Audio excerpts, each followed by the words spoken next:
Mr. Straw. Good morning and welcome to the November 17th County Commission meeting. I would remind you to silence your cell phones. The meeting documents are available at the end of the counter next to Commissioner Bender. If you need a listening device, Robert is in the front and he can help you with that. With that, we'll go on to routine business. Item number 1 is consider a motion to approve the agenda. Is there a motion? So moved. Madam Chair, Commissioner I'd like Barth. to amend the other, sorry, that's the agenda. Go Yep. ahead. I'd like to amend the agenda and defer item 14 for 1 week. We'll second that. I have a motion and a second to approve the agenda with a deferral of number 14 for 1 week. Is there, all those in favor say aye. Aye. Those opposed, same sign. Motion passes unanimously. Item number 2 is approve the County Commission meetings from November 11th, 2015. Is there a motion? So moved. Are there any changes? All those in favor say aye. Aye. Those opposed, same sign. Motion passes unanimously. Item number 3 is bills to be paid in the amount of $1,446,682.93. Is there a motion? Pay the bills. And a second? Is there a comment? Commissioner Barth? Thank you, Madam Chair. Normally our bills without any extraordinary costs are, I think, somewhere around $220,000 to $250,000. Today, at $1.4 million, I just want to bring up a couple of things that caused this to be larger. We actually paid $57,000 for legislative audit. We paid around $200,000 to Armor Correctional Health. We had $600,000 between 3 bills for the Highway Department. We had $253,000 that went to the Library Fund. We had $25,000 that went to Metro Communications, and we spent $36,000 to upgrade the sound and video for our meeting room here. So that's why the bills this week are a little higher than normal. Thank you, Commissioner Barth. Any other comments on bills? I have a motion and a second. All those in favor say aye. Aye. Those opposed, same sign. Motion passes unanimously. Item number 4 is reports. Item A is Register of Deeds report of fees collected in October 2015, and that is on file at the Auditor's Office. Item number 5 is personnel. Item A is consider a motion to approve the routine personnel agenda. Is there a motion? Is there a second? Second. Motion is second. Any questions for HR? All those in favor say aye. Aye. Those opposed, same sign. Motion passes unanimously. Item number 6 is applications for abatement. There are none. Item number 7 is notices and requests. There are none. Item number 8 is planning and zoning notices. There are none. Item number 9 is petition of compromise of lien. There are none. Next is opportunity for public comment. If there's anyone who would like to speak to the Commission on anything that is not on the agenda. And seeing none, we will move on with regular business. At 9 a.m., we have item number 10 is a public hearing to consider the application for special events alcoholic beverage license application for December 5th, 2015. Cindy Jespin. Thank you, Cindy. The nonprofit organization Horsepower is having a Country Christmas fundraiser on December 5th. Firehouse Wine Cellars and Wild Prairie Winery have both submitted special event off-sale package wine license applications to sell wine by the bottle and also consume and blend applications so they can give out wine samples during the event. The applications have been reviewed by the Sheriff's Department, State's Attorney's Office, and Planning and Zoning Department, and there were no objections or concerns reported back to me. The action requested today is for approval of the 2 licenses for both of the applicants. And Tasha Anderson, the Executive Director of Horsepower, is here. If you have any questions about the fundraiser, she's available to answer them for you. Are there any questions for Tasha Anderson with Horsepower? Seeing none. Cindy, can we do this as one motion or do we need 2? Okay, so I would look for one motion to approve both off-sale packaging wine and blend alcoholic beverage licenses. So move. Second. The motion is second. All those in favor say aye. Aye. Those opposed, same sign. Motion passes unanimously. We're done. Item number 11 is consider a motion to authorize the chairman, auditor, and emergency management director to enter into an agreement with the State of South Dakota Office of Homeland Security to receive equipment and training in the amount of $140,410.76. Lindy Young. Good morning, Commissioners. Lindy Young, Emergency Management. As you recall, on a yearly basis, Minnehaha County is awarded dollars for Homeland Security projects. We work within a 8-county region, including Union, Clay, Minnehaha, McCook, Turner, Lincoln, Lake, and Moody to prioritize the list of projects within our region. After that prioritization meeting, we were awarded the dollars for the items listed below to the tune of $140,410.76. One thing that is different this year from the past is the state's moved to an online grants management system. That's the first time that we'll be doing that, so I'll work with them to ensure that we continue to have a seamless process there. So I'd be willing to answer any questions, but at the end I do need a commission authorizations for the emergency management to enter into the agreement with the state of South Dakota and sign the necessary online documents. Okay. Are there any questions for Lynn this morning? Commissioner Barth. Over the years, you've done a brilliant job of getting grant money for these many counties and brought in, I would say, millions of dollars, hasn't it been? So in that process, our county auditor and stuff works with you to make sure that everything is right as far as the paperwork and all that stuff, right? Or do Yep. you do it? No. One thing about all of these is there is a process that we have to follow, all the way from the federal government to the state of South Dakota, and then down to the region level to include those counties that we have. So there's many people involved in the process, including our auditor's office and myself work hand in hand to ensure that all the documents are created and signed and tracked in the necessary process, so that we're not only following county guidelines, but that we're following state and federal guidelines to ensure that that we're meeting all the requirements, not only tracking of the grant dollars, but of purchasing the equipment that's needed. So we do work hand in hand. In fact, yesterday, as part of this agenda item, both Kim and Darlene and myself once again just had this is a new grant year, here's the change within the process, and here's how we attempt to do the right things. We also go through that audit that the county paid for on a yearly basis. This year it was the $57,000. Our grants are part of that to ensure compliance with that. And then within Sioux Falls, we do have a state Department of Legislative Audit representative. So if we run into any questions, we can give Mr. Fortin a call over on the east side of town or stop in. So, it's always been our goal and will continue to always be our goal to follow the necessary documents and requirements, and then if we have questions, to ensure that we're doing it right the first time and that we don't have to do it over, to ask for those guidance.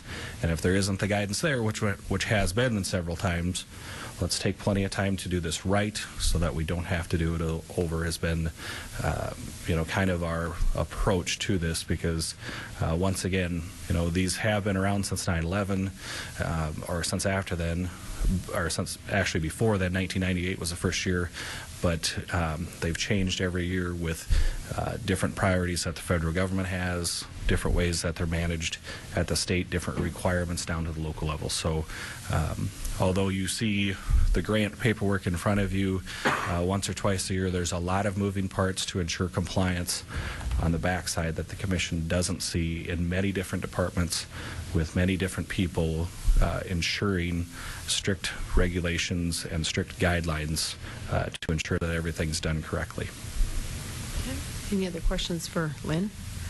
I heard an interesting tidbit on the news last night. I don't have all the details, but they were talking about the millions of dollars that were spent in Homeland Security outside of the United States, and I thought, I wonder if we even compare. And they said the United States spends billions of dollars in Homeland Security funds, and I thought, wow. Yep, and interesting. we think this process will continue to go because the threat is ever evolving, and we do have those working groups, and you try to stay ahead of it. But based on our society, we can't stay ahead of everything that we have out there. So, but we're doing a good job of spending, tracking, and identifying the needs of the community in compliance with state and federal guidelines. So, Okay. Look for a motion. I'll make the motion to approve. Second. I have a motion and a second to approve the Emergency Management Director to enter into agreement with the State of South Dakota for Homeland Security grants. All those in favor say aye. Aye. Those opposed, same sign. Motion passes unanimously. Thank you. Thank you. Madam Chair, I would just like to reiterate, I think Lynn has done a great job over the years that I've known him, and, you know, his service is not just to Minnehaha County, but to the other counties that he listed, and thank you, Lynn. Thank you. Item number 12 is authorize the chairman to sign the 2016 lease agreement between the court-appointed special advocate, CASA, and Minnehaha County. Carol Muller. Good morning, Commissioners. Carol Muller. Yes, the county has a long-running relationship with CASA in terms of providing space for them. As a matter of fact, that goes all the way back to when they first started doing CASA in the county. This year, for 2016, under the terms of the agreement, CASA would pay $7,250 to lease 1,500 square feet of office space on the first floor of the extension building.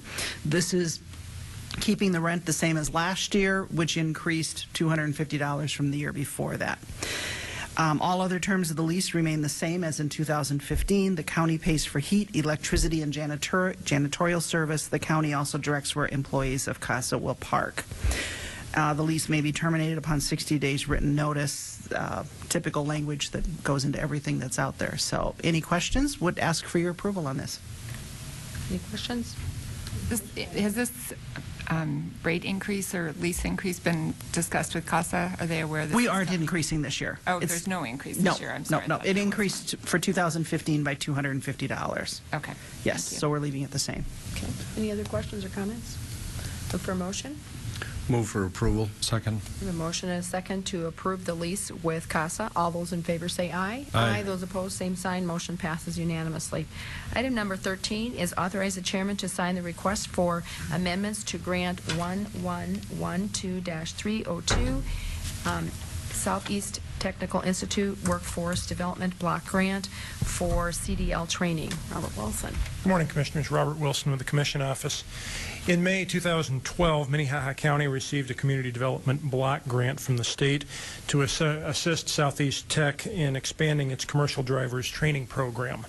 The grant enabled the Institute to purchase an additional semi-truck for training purposes and provided scholarships to allow an additional 20 individuals to complete a Class A CDL program over the next 18 months. That original program grant was funded, program cost an estimated $129,500.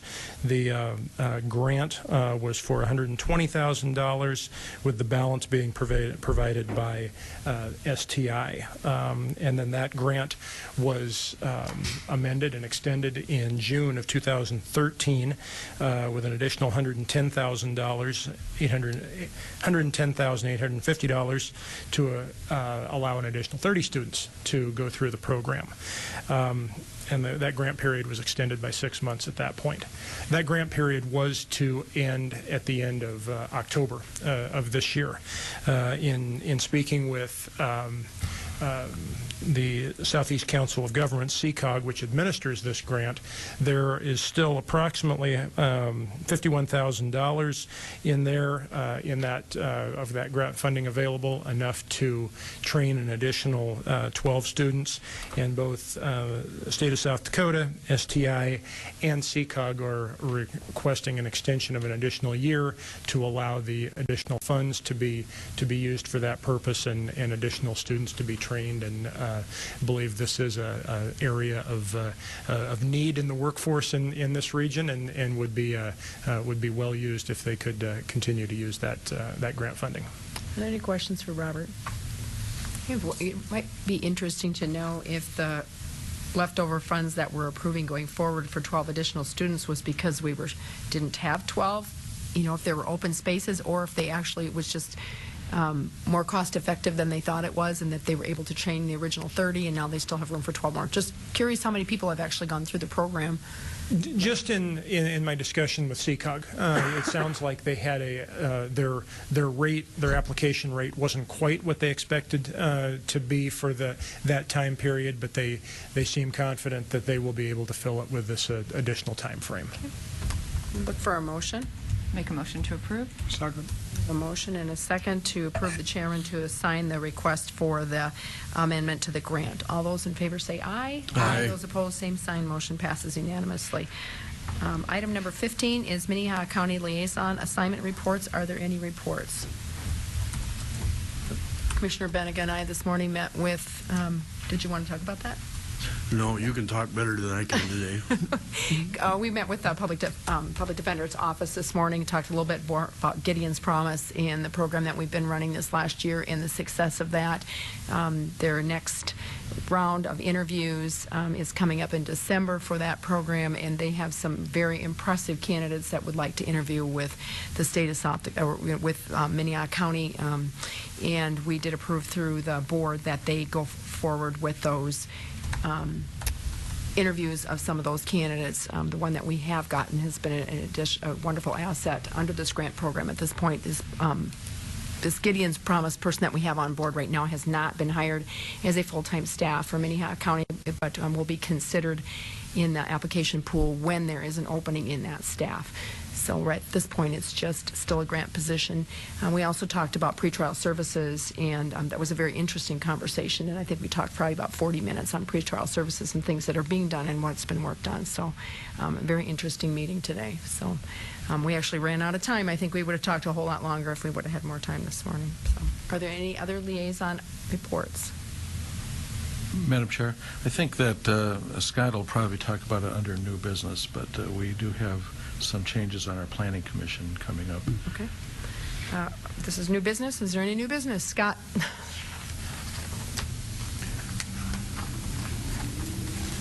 Good morning, Scott Anderson, Planning Department. I think I might have mentioned this at one of our past meetings, but Wayne Steinhauer's term as a planning commissioner is up at the end of this year, so next week would be his last meeting. The Planning Commission doesn't meet in December. So we have posted that on the website. I've worked with Robert. I just wanted to let the public know that there is going to be an opening. Wayne Steinhauer has been appointed to serve in Pierre as a state representative and is not going to be reapplying for that position as a planning commissioner. So if you have people you know that might be interested, encourage them to apply, as well as any public that's listening. If any public people would know of people that might be interested, encourage them to apply. But it is an important, as you know, position in the county that reviews land use requests, often very important to the neighborhoods that they deal in, so that those applications are in. So it is an important position in the county, and we'd like to have some applications for that. So if anyone knows of an applicant, have them apply. Okay, thank you. Thanks. Is there any other new business? Madam Chair, I'd just like to comment on Wayne Steinhauer. Having served on that planning commission with him for a couple of years, he really was even-tempered, in fact, a fun guy to run those meetings. He acted as our chairperson, and you know, his calm wisdom will be missed. Okay, thank you. Is there any old business? With that, I would look for a motion to adjourn into executive session for contract negotiations and personnel. Is there a motion? There is. Motion, is there a second? There is. All those in favor say aye. Aye. Those opposed, same sign. Motion passes unanimously. We are adjourned. A second.